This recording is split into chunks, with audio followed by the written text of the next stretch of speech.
Alright, this show uses some figures to display a pattern. The number of line segments in each figure can be described by this expression, 3s plus 1, where s is equal to the figure number. So you'll notice there's 1 square in figure 1, 2 squares in figure 2, 3 squares in figure 3. So s actually refers to the number of squares, but squares and figure number happen to be the same. Alright, so complete the table. Number of squares, well, there's 1.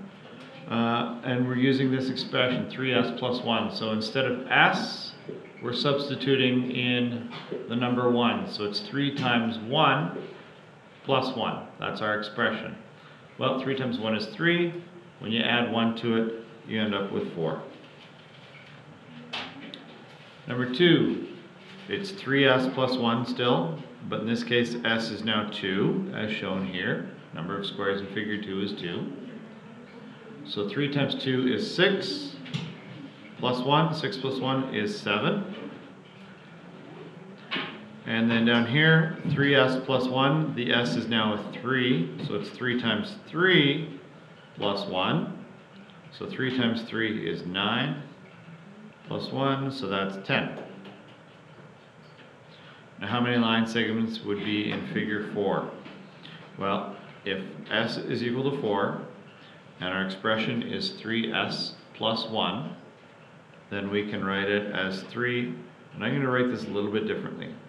I can substitute in a 4 instead of the s, plus 1, and I'm using brackets here because I don't want to write the number 34. I need to separate the 3 and the 4.